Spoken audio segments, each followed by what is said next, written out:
Assalamualaikum warahmatullahi wabarakatuh. Alhamdulillahirabbil alamin wassalatu wassalamu ala sayyidil mursalin wa ala alihi wa sahbihi ajmain. Subhanaka la ilma lana illa ma 'allamtana innaka antal alimul hakim. Rabbi israh li sadri wa yassir li amri wahlul 'uqdatam min lisani yafqahu qawli. Allahumma salli ala nuril anwar wa sirril asrar wa tiryakil aghyar wa miftahi babil asar sayyidina wa maulana Muhammadin al-Mukhtar wa alil adhar wa ashabil akhyar adada ni'amillahi wa irḍalihi amma ba'd. Ila hadratin Nabil Mustafa Muhammadin sallallahu alaihi wasallam wa ikhwani min al-anbiya wal mursalin wa sahabati wat tabi'in wa tabi'ut tabi'in jamil awliya was sahada was salihin wa jami' masyayikhina fid din. Ustaz Abu Yazid Muhammad bin Alwi Al-Malik Al-Hasani, Abu Yazid Ahmad bin Said Muhammad bin Alwi Al-Malik Al-Hasani, wa Sayyidil Mu'allim Ahmadana bi madadihim wa fadha alaina min barakati wa anwari ma'lumihim fid dini wad dunya wal akhirati bi sirril Fatiha. A'udzu billahi minasy syaithanir rajim. Bismillahirrahmanir rahim. Alhamdulillahi rabbil alamin. Arrahmanir rahim. Maliki yaumiddin. Iyyaka na'budu wa iyyaka nasta'in. Ihdinas siratal mustaqim. Siratal ladzina an'amta 'alaihim ghairil maghdubi 'alaihim waladdallin. Amin. Bismillahirrahmanirrahim. Jamaah yang dirahmati Allah Subhanahu wa taala. Jamaah musalla Jannatul Firdaus yang dirahmati Allah. Kajian kita fikih sampai di faslun an-niyatu qasdu syai' muqtarinan bi fi'lihi wa mahalluhal qalbu wa talaffuzu bi sunnah wa waqtuha inda ghasli awal juz'in min al-wajhi wa tartibu alla yuqaddima udwan ala udwin. Pasal menerangkan tentang niat. Apa sih niat itu? Niat yaitu qasdu syai' muqtarinan bi fi'lihi. Qasdu syai' yaitu menyengajakan untuk melakukan sesuatu bersamaan dengan melakukannya. Itu niat. Itu yang asli niat. Niat bukan niat kita secara uruf atau secara adat kita. Kalau niat kita aku besok mau pergi ke Pekanbaru, itu sebetulnya itu bukan niat. Itu namanya azam. Niat itu pas kita melakukan, kita jalan, kita nak pergi ke pelabuhan, itu baru niat. Saya niat nih, dia sambil jalan nih ada dia terlintas di dalam hati, itu baru namanya niat. Nah, itu bedanya azam dengan niat. Jadi karimun berazam, dia akan melakukan. Nah, kalau dia belum melakukan berarti dia belum niat, masih berazam aja. Nah, kalau dilakukan betul baru namanya karimun berniat. Nah, itu dia karimun berniat ini ya sekarang. Jadi dilakukan betul. Karena azam itu bisa dilakukan, bisa tidak. Tapi kalau niat sudah jelas langsung dilakukan. An-niyatu qasdu syai' muqtarinan bi fi'li wa mahalluhal qalbu, dan tempatnya niat itu ada di dalam hati, bukan di bibir. Cuma kita secara ini baca, apa niatnya salat maghrib? Usolli fardal maghribi 3 raka'atin mustaqbil qiblati ada ma'muman lillahi ta'ala. Itu sebetulnya bukan niat, tapi lafaznya niat. Bukan niat itu. Itu bukan niat, itu lafaznya niat. Lafaznya niat salat maghrib apa? Nah, itu baru. Tapi kalau niatnya salat maghrib apa? Di dalam hati, dia tidak ada lafaznya, tidak ada hurufnya, tidak ada kata-katanya, niat. Contoh orang nih, dia umpamanya dia sedang enak-enak gini, kemudian dia gini, ada orang pula di belakang dia nih terkena langsung, aduh kok ini apa nih, sorry lah, aku tak niat. Dia tidak ada niatan untuk mukul orang nih, cuma orang raga aja, nak gini aja. Orang di belakang, itulah yang namanya. Tapi kalau niat apa? Waduh, orang nih, maaf. Ah, itu baru namanya niat. Dia memukul dengan niat. Ada yang dia mukul memang tak niat dia. Aku cuma aku niat. Aku ini olahraga aja gini. Tapi orangnya itulah yang dimaksud dengan niat yang sesungguhnya. Jadi Kalau itu lafaznya niat. Contoh nih, ada orang di depan nih. Begitu ada depan, memang dia di dalam sengaja. Ini bahasa depannya sengaja, itulah yang namanya niat. Ini ada orang sengaja dipukul dia. Sengaja dipukul dia. Itu namanya saya memang niat mukul dia. Itu namanya niat. Jadi itu namanya niat di dalam hati. Dia tidak ada kata-katanya, tidak ada hurufnya, tidak ada. Jadi niat itu bukan aku niat nak mukul engkau. Itu niat, bukan niat. Itu hanya kalaulah niat itu dilafazkan, itu jadinya seperti itu. Masa orang nak mukul nih, lagi kelahi nih, aku nak mukul kau, dah benjol dulu lah, ya kan? Masih kelahi, aku niat nak mukul kau, baru gitu aja di dalam hati dilintaskan. Udah benjol dulu dia, tapi namanya refleks, nap langsung. Ibu-ibu pas hujan deras nak angkat jemuran, ya kan? Depan pintu diberi hujan, kata dia, saya niat keluar rumah nak angkat jemuran, hujan deras sebelum basah semua. Itu bukan niat. Kalau itu dilakukan dah basah semua, ya kan? Tapi kalau niat apa? Begitu hujan, langsung cepat balik lagi. Kau pergi mana? Aku nak angkat jemuran. Itu dia niatnya. Ketika dia jalan, itu yang namanya niat. Jadi watalah wudu biha sunnah. Mengucapkan niat itu hukumnya sunnah, tidak wajib. Jadi usolli fardal maghribi 3 rakaatin mustaqbilal qiblat ada ma'muman lillahi ta'ala, itu hukumnya hanya sunnah saja, tidak wajib. Seandainya orang sholat tidak mengucapkan itu, sholatnya tetap sah. Selagi dia ketika Allah di dalam hati ini, saya sholat fardal maghrib jadi Allahu akbar, ya, lintasan ya, itu sudah namanya niat dan sholatnya sah. Karena apa? Makanya kalau yang apa namanya ini, orang-orang yang ekstrim ini langsung disebut dengan bid'ah, langsung ya begitu. Ya tidak begitulah. Yang melafazkan niat itu pun tidak mengatakan itu wajib, tidak dilafazkan, sholatnya tetap sah. Karena hakikatnya niat itu bukan di bibir, tetapi niat itu adalah di dalam hati. Tak usah lafazkan Allahu Akbar, sah. Lafazkan pun tak kisah. Seperti orang naik haji, Imam Syafi'i kenapa semacam menganjurkan, ya, bukan mengatakan ini wajib, sama sekali tidak. Karena untuk apa? Untuk menolong hati. Beliau mengkiaskan dengan niatnya haji. Orang haji itu niatnya dizahirkan, ya. Nawaitul hajja wa ahramtu biha lillahi ta'ala, atau labbaik Allahumma hajjan, itu dilapaskan niatnya.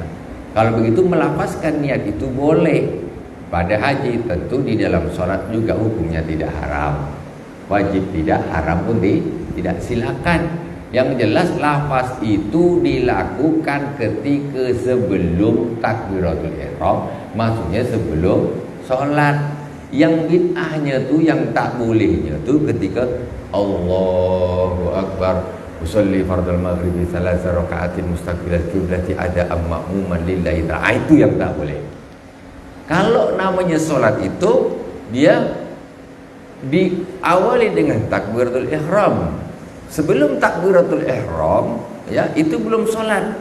Orang nak ngomong apa bebas dengan sebadi, kita habis sini kita ngopi yuk, ayo Allah di sini niat salat fardhu maghrib jadi bangun. Boleh, karena bilangnya sebelum salat. Nah, yang ngomong seperti itu aja boleh, apalagi dia ngomong, membaca, melafazkan sesuatu yang itu untuk mengingatkan, menolong hatinya untuk ketika dia salat, gitu loh. Cuma itu tentu lebih boleh lagi. Lebih boleh lagi, karena kita ini namanya orang sebelum sholat tak ada masalah lah, tidak ada masalah. Karena itu di luar sholat. Kalau di dalamnya sholat, saya bilang tadi, itu baru tak boleh. Karena posisi belum sholat, ya melafazkan, ya tidak apa-apa, boleh. Dan itu saya ulangi, tidak wajib, ya, tidak wajib. Wa waqtuha idza ghasl awalil juz'i minal wajhi. Ini wudu, ya, kita buat wudu. Jadi niat itu ketika membasuh muka ini. Kenapa? Karena muka ini adalah awal anggota wudhu yang fardu. Makanya dia dibasuh, niatnya ketika kita membasuh awal yang fardu, seperti itu. Tapi bukan berarti pas membasuh tangan ini tak boleh, tak ada masalah, boleh pun, boleh. Membasuh tangan dan niat wudhu dah di dalam hati atau dilafazkan niat wudhu, kumur-kumur hidung. Membasuh muka ini juga niatnya otomatis sudah niat wudhu. Cuma intinya apa? Kalau dicari apa ini namanya nih asli daripada tempat orang niat itu, yaitu ketika membasuh muka. Sebelumnya boleh membasuh tangan, otomatis niat itu nyambung sampai membasuh muka. Ini maksudnya tempat aslinya orang berniat. Itu ketika apa nih wudhu. Kalau sholat kapan? Ya ketika rukun pertama sholat. Rukun pertama sholat apa? Takbiratul ihram. Makanya orang niat sholat itu ketika takbiratul ihram, Allahu Akbar, litasan di dalam hati saja. Saya ini sholat fardu maghrib jadi makmum karena Allah Ta'ala. Jadi tidak harus berubah, litasan saja. Seperti orang tadi ngangkat jemuran, ya, otomatis dia tidak apa namanya berupa kata-kata dulu. Dia begitu lari aja keluar tuh ngambil jemuran. Kalau ditanya, kamu ngapain? Saya cepat-cepat keluar mau ngangkat jemuran karena hujan deras. Ketika dijabarkan niat itu, padahal itu hanya sepintas saja, ya, sepintas saja. Itu begitu. Kemudian tertib alla yuqaddima udwan ala udwin. Wudu itu harus tertib, yaitu tidak mendahulukan yang mestinya diakhirkan. Yang mestinya dibasuh kedua tidak dibasuh yang pertama. Urutannya apa? Urutannya kalau yang fardu ini yang rukun aja berarti muka, tangan, kepala, kaki. Jangan dibalik-balik. Kalau dengan sunnah-sunnahnya membasuh tangan sepergelangan, kumur, hidung, baru muka dan seterusnya. Jangan dibalik-balik. Tertib menjadi rukun. Kalau tak dijadikan rukun, nanti orang wudu ini terserah dia.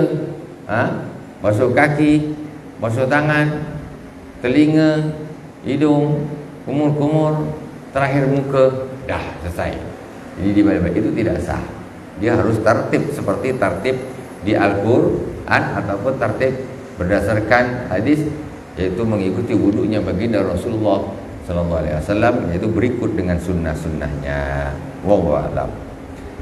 Faslun al-ma'u qalilun wa katsirun. Masuk bab berikutnya tentang air. Orang awam wajib belajar seperti ini, air. Karena berangkat dari orang tidak tahu mana air suci, mana air tak suci, ketika salah dia di dalam mengambil air mana suci yang tidak, dia tidak tahu, otomatis wudhunya tidak sah, mandinya tidak sah, sholatnya otomatis tidak sah. Dia pergi tawaf-tawafnya tidak sah. Akhirnya jadinya semua ibadahnya tidak sah karena tak tahu ilmu tentang bersuci. Akhirnya ibadahnya rajin betul ke masjid, memang sholat terus jamaah terus, tapi dia tak tahu apa masalah bersucinya itu salah. Makanya perlu kita, ini dasarnya. Faslun al-ma'u qalilun wa katsirun. Air itu ada air sedikit dan air banyak. Al-qalil maduna kullatain. Ini kan apa namanya ini? Mengikuti mazhab Imam Asy-Syafi'i, ya. Mengikuti mazhab Imam Asy-Syafi'i. Al-qullat, air yang sedikit, yaitu air yang kurang dari 2 kulah. Maduna kullatain.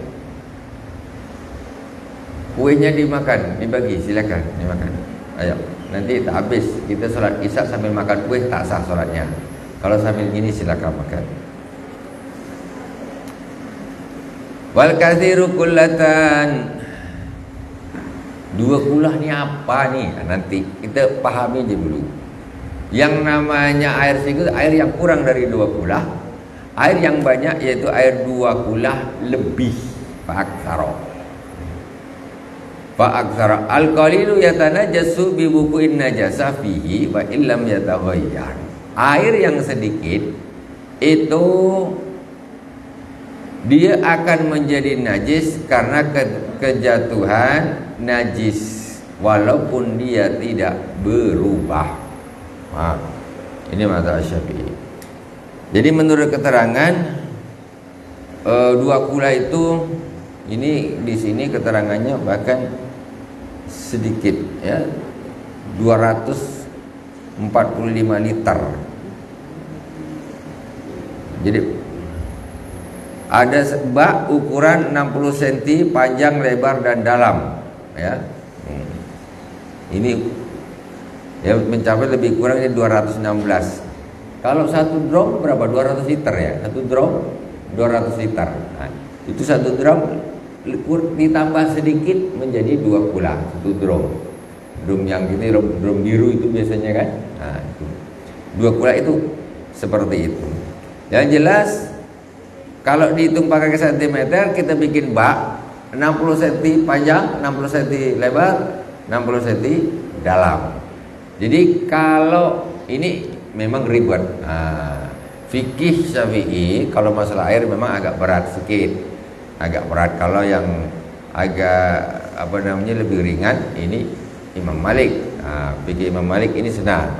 Dia tidak ada batasan air sedikit dan air banyak. Yang penting kalau air itu tidak berubah berarti dia tidak najis. Oke, kita kembali ke sini.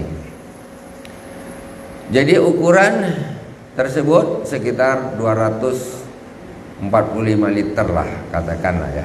Jadi kita ambil yang lebih hati-hati.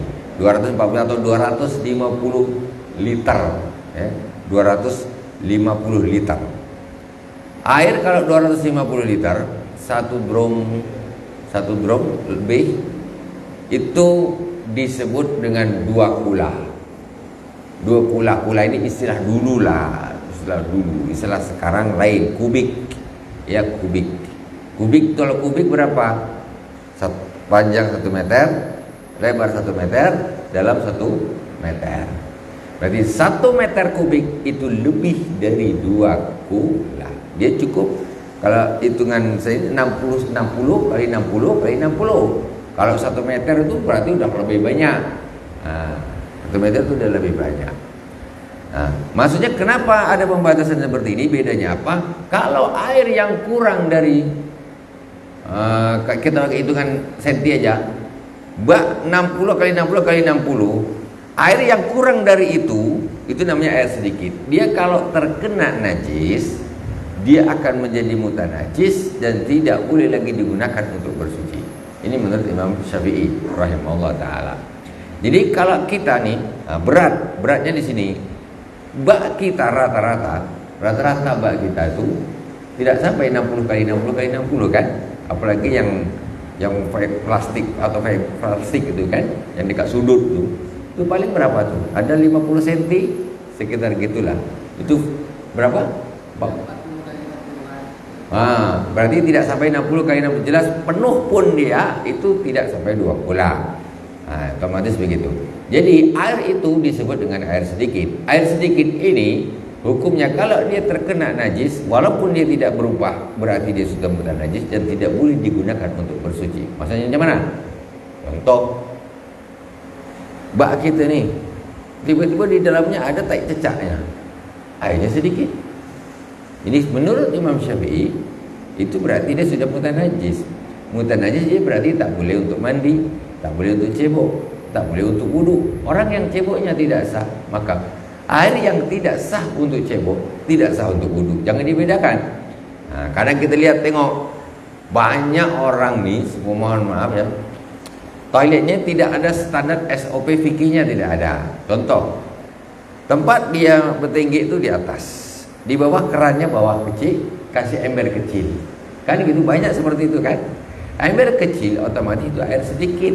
Terkena di cipratan sedikit pun dia tidak sah untuk bersuci. Kadang orang itu ember kecil, habis itu gunakan aja dia untuk cebok, ya kan? Padahal itu ketika kita percikan sedikit pun, ya itu dia akan percikan najis. Maka air itu walaupun tidak berubah, dia menjadi mutan najis, dia tidak sah untuk bersuci. Jadi kondisikan air itu Jangan seperti itu. Kondisikan itu kira-kira dia selamat dari percikan. Udahlah satu ember kecil, letaknya di bawah atau sejajar dengan toiletnya ini, sejajar. Macam mana? Ya kan? Susah untuk menjaganya. Jadi kalau ikutlah pendapat ini, itu sulit untuk kita bisa menghindari.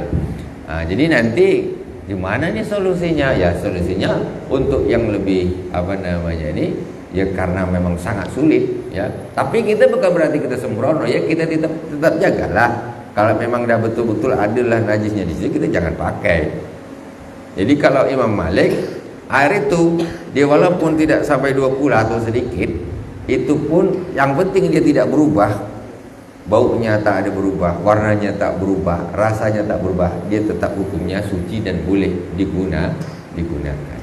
Nah, tapi kalau Imam Syafi'i, dia kalau dah sedikit kena najis pun dia, maka dia tidak boleh digunakan lagi. Maksudnya gimana nih? Kita perlu tahu, dikondisikan toilet-toilet di rumah itu, jangan air itu rawan terkena percikan najis. Jadi dia sekarang contoh gini, ada orang aneh. Dia kalau air di ember kecil di toiletnya ini, dia biasa untuk cebok.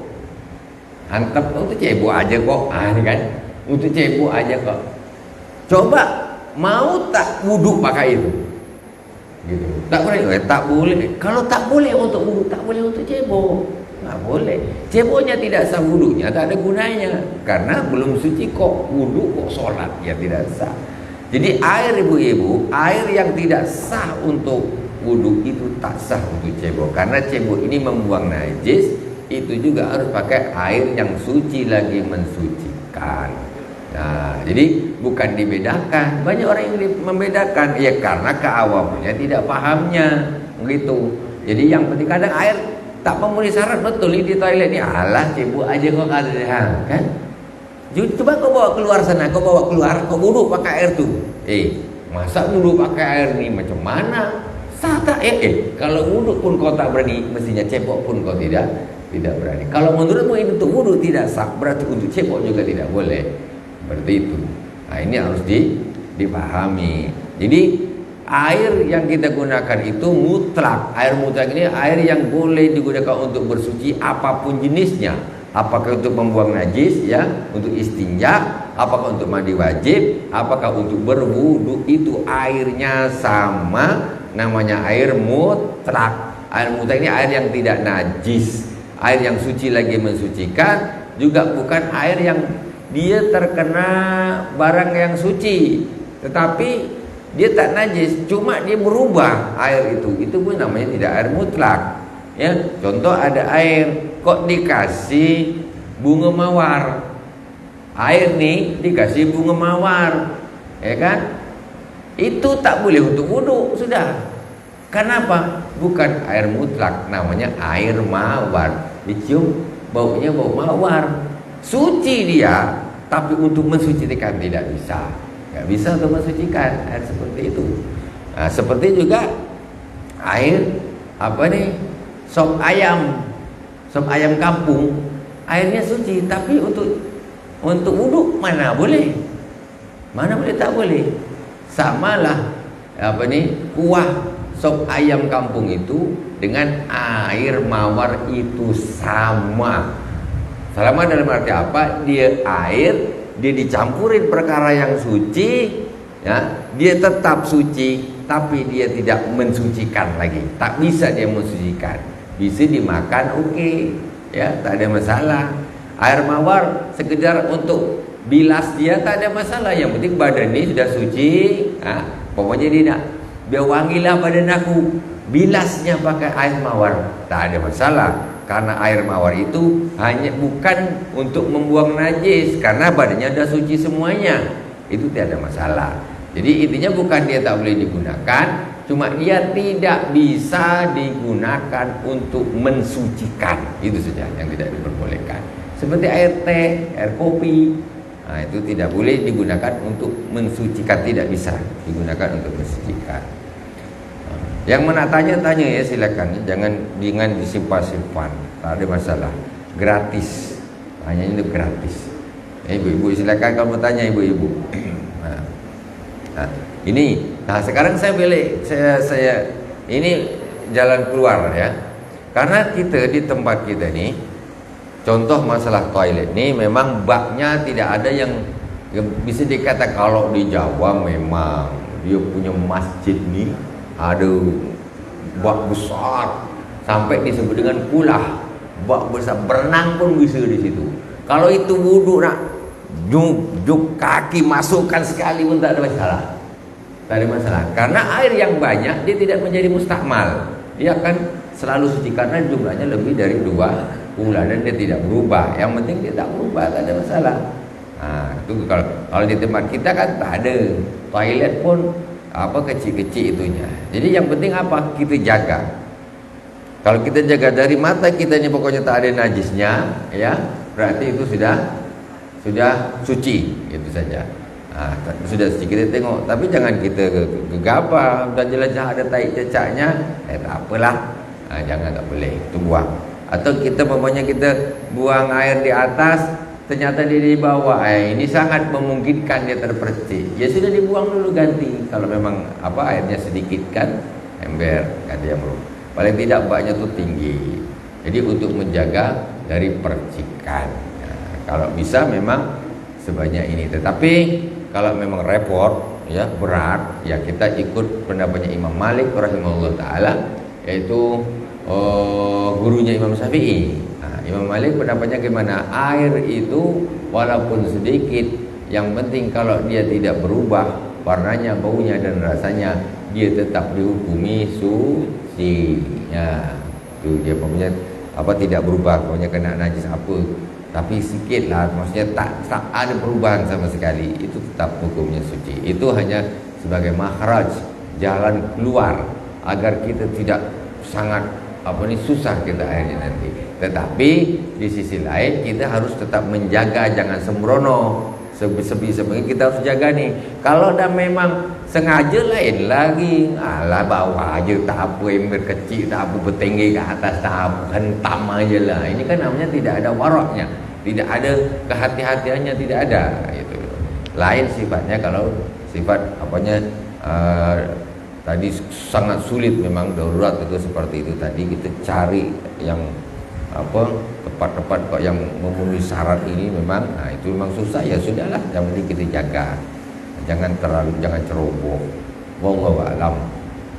Wal ma'ul katsir la yatanajasu illa idza taghayyara ta'mu aw launu aw rihu. Tapi kalau air banyak yang lebih dari 2 kula, yang tadi kita hitung sekitar 250 liter atau 60 kali 60, dia ketika dia terkena najis, kita punya bak 60 kali 60. Kemudian dia di dalamnya ada tai cecaknya umpamanya, tapi tak ada perubahan. Tapi airnya ini penuh nih, ya, tak ada perubahan. Pokoknya kita ambil, kita buang, dia tetap suci. Tetap airnya suci. Itu maksudnya di situ. Nah, seperti itu. Ataupun pokoknya dia banyak besar. Banyak sudah, anggaplah 1 meter. Kemudian wudhu gini. Masukkan di dalam gini semuanya, kaki masukkan. Boleh. Kenapa? Karena airnya air banyak. Nah, dia tidak menjadi mustakmal dan dia tetap suci selagi tidak dimasuki tadi najis yang bisa merubah warna, bau dan rasanya. Nah, kalau orang-orang di daerah kita ini kan memang tak terbiasa seperti itu. Kalau di Jawa biasa kayak gitu. Nah, dibikin bak besar masuk, air pun balik ke situ gini. Nah, kadang semburkan pun ke situ juga, ke situ juga masukkan. Nah ini sekaligus ada ikan di dalam sup, dapat makanan. Kalau ikan tu makan ya lumayan, selilit masuk semua ke dalam bak tu. Nah ini kadang-kadang ini maksudnya ini bukan apa, selagi itu memang tidak berubah air banyak, itu hukumnya tetap suci dan diperbolehkan. Jangan pula kita bak kecil di dalam kita gitukan pula, tak, ya kan? Kita bak kecil kita gitukan masuk ke mustakmal jadinya. Kalau air itu sedikit, lebih sedikit dari 60 kali 60 tadi, kalau kita wudhunya gini, zup, kita masukkan tangan ke dalam, ini jadinya mustakmal. Karena airnya sedikit, boleh gitu kalau airnya banyak, tidak ada masalah. Wallahu a'lam, ya. Nah itu, insyaallah. Silakan tanya.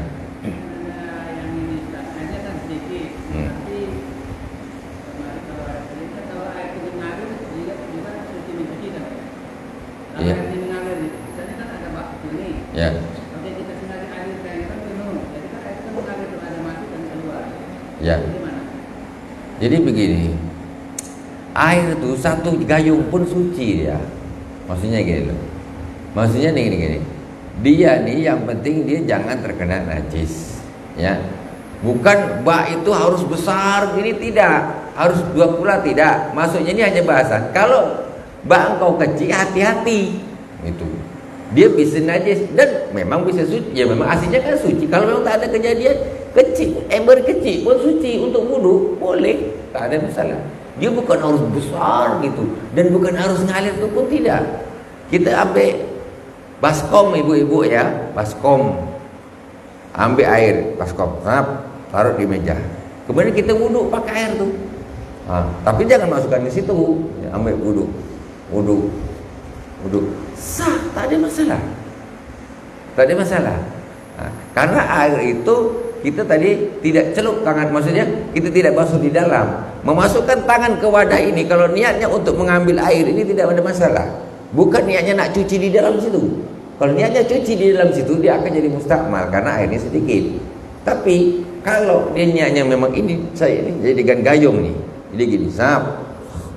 Dah 2 kali itu. Ambil lagi muka. Tak ada masalah. Makanya di antara sunnahnya wudu ini apa? Membasuh tangan sepergelangan. Kenapa nih? Karena tangan ini di zaman Nabi dulu kan tak ada keran. Mana ada? Di zaman Nabi itu dulu cara wudu ini cuma 2. Dia ada semacam ibrik. Ibrik itu semacam ceret dia tapi terbuat ya mungkin dari tanah gitu kan. Jadi kalau zaman sekarang jadinya seperti keran. Itu dialirkan gitu. Ada yang memang tak pakai itu, memang pakai semacam ember atau ada air gitu. Dan itu makanya cuci tangan sepergelangan sebelum engkau memasukkan tanganmu ke dalam wadah air untuk sebagai gayungnya. Sekarang contoh, kalau tangan ini tak dicuci dulu, ada najisnya. Walaupun dia untuk gayung zam, tapi kalau ada najisnya tentu jadi mutanajis. Makanya ketika sudah dibersihkan sunnah dan dibersihkan ini dah suci, ini sudah tinggal aku gunakan untuk gayung. Ambil ke dalam, ambil untuk gayung, ambil lagi. Nah, ini suci. Makanya sunnahnya tuh di situ tadi, Bang. Jadi air tuh tak harus ngalir pakai keran, tak harus. Maksudnya karena di zaman Nabi keran tak ada. Ini. Jadi intinya gitu. Yang dia dipertanyakan, kadang semacam abang nih, maksud saya ini, jadi ada semacam apa nih? Pemahaman ini mungkin agak sedikit bingung gitu. Air apakah harus banyak? Enggak harus banyak gitu. Mangkok pun boleh. Ini tadi Ustaz ini kan ada ember nih. Ya. Tahu seperti yang dikatakan tadi kan. Kadang-kadang ada orang kan pakai tangan untuk mencuci keran. Kan kalau dia tidak mengalir, katanya kemana ada, kan percikan untuk kita itu balik ke situ. Nah, kita tidak. Ya. Kalau air sedikit kita harus jaga. Takkan kalau ini air kita nak di depan gini, itu namanya sengaja lah. Tapi kan kita ambil gini, kita kan gini, ambil lagi. Bukan memang kita gini kan, sengaja namanya. Tapi kan kita jauhkan gini kan, itu maksudnya. Adapun kita sudah hati-hati nih, Kok ada kecil-kecil balik ke sana? Ini gak ada masalah.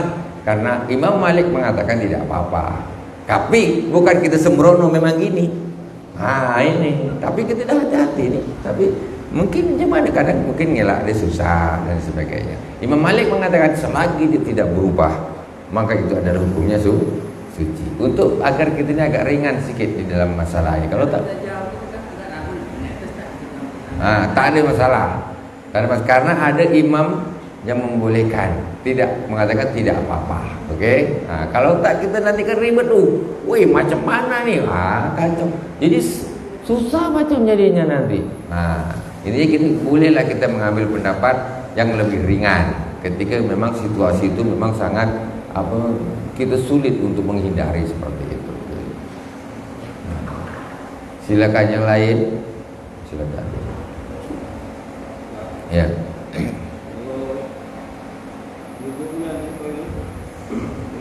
Gimana? di dalam toilet. Wudu di dalam toilet boleh tapi makruh. Sah tapi makruh. Bisa dipahami Bang ya? Sah. Boleh tapi makruh. Nah gitu. Nah gitu. Bukan tak sah, sah saja tapi makruh. Bukan haram, tidak haram. Yang haram tuh kalau bilang bismillahirrahmanirrahim, itu yang tak boleh. Jadi kalau gitu tidak melafazkan kalimat jalalah. Ya kalau nak gitu di dalam hati lah wudu. Tapi jatuhnya makruh. Kalau makruh berarti apa kan lebih bagus? Tidak. Tapi kalau memang apa namanya ya keadaan ya, tapi harus dijaga, jangan melafaz masakan apa-apa di toilet itu tadi, nggak boleh. Karena itu sebetulnya memang sangat tidak dianjurkan. Nah, sangat tidak dianjurkan. Tapi bukan berarti tidak sah. Ya Bang ya? Oke.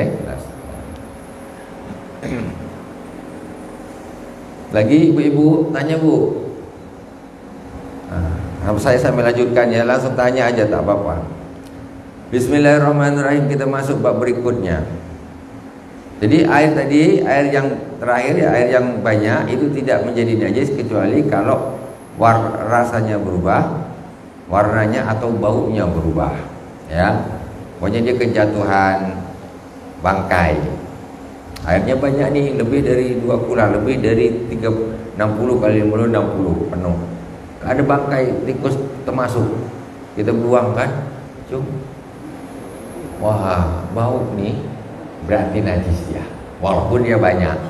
Ketika dia berubah, maka dia menjadi najis. Atau bukan baunya, tetapi warnanya berubah. Kemarin ini ada jatuh sini, macam dia warnanya jadi macam gini, berubah nih, berarti jadi najis. Maksudnya yang jatuh perkara najis. Yang jatuh perkara najis. Tapi kalau yang jatuh perkara itu tak najis, umpamanya tinta tumpah lu kok jadi macam gini airnya, dia tidak najis tapi tidak bisa mensucikan. Kalau yang jatuh itu benda najis, dia jadi najis. Kalau yang jatuh ke dalamnya itu benda bukan najis, dia hanya berubah saja, dia menjadi air yang tidak mensucikan tapi dia tidak najis. Ya, tidak najis. Bisa jadi ada tahir, ada tahir mutahhir. Tahir ini air yang suci saja, tetapi dia tidak bisa mensucikan. Ya, yaitu air mutlak yang diisi sesuatu terkena kejatuhan perkara yang tidak najis dan kemudian dia berubah. Dikasih garam, air 1 ember. Ya, air 1 ember ini mutlak untuk wudhu boleh. Tetapi kemudian ibu-ibu ngambil garam segini dimasukkan ke dalam sump. Kadang-kadang ketika rasa dia jadi payau nih, asin dah. Tapi tengok masih jernih. Itu sudah tidak bisa digunakan untuk berwudu. Enggak boleh untuk berwudu karena dia sudah bukan air mutlak, hanya suci saja, tapi sudah tidak bisa mensucikan. Ada najis di lantai, disiram pakai itu najisnya hilang, tapi lantainya belum suci karena airnya bukan air mutlak. Dan ini ibu-ibu harus tahu, air molto, ibu-ibu ya, kalau yang nyuci itu air molto. Air molto itu suci, tapi dia tidak mensucikan. Jangan jadikan air molto itu untuk mensucikan. Baju ibu-ibu ya, udah diputar umpamanya kan, tapi belum disiram air mutlak, belum disucikan, langsung ibu siram molto. Yang air yang ada moltonya itu bajunya tak suci. Karena air molto itu air sabun, itu jatuhnya bukan air mutlak, dia tidak bisa mensucikan. Jadi bagaimana cara makainya? Cara makainya dia harus disiram air biasa dulu. Air mutlak itu air biasa dulu, Bu, udah suci dia, ya. Kemudian ini ada molto, ibu celupkan tak apa-apa, karena air ini bajunya sudah suci, sekejap nak ngambil bau wanginya saja. Maksudnya jangan gunakan molto itu sebelum bajunya disucikan. Karena air molto, air sabun tidak bisa mensucikan. Wallahu a'lam. Paham ibu-ibu ini? Paham Bu ya? Gitu. Intinya gitu Bu.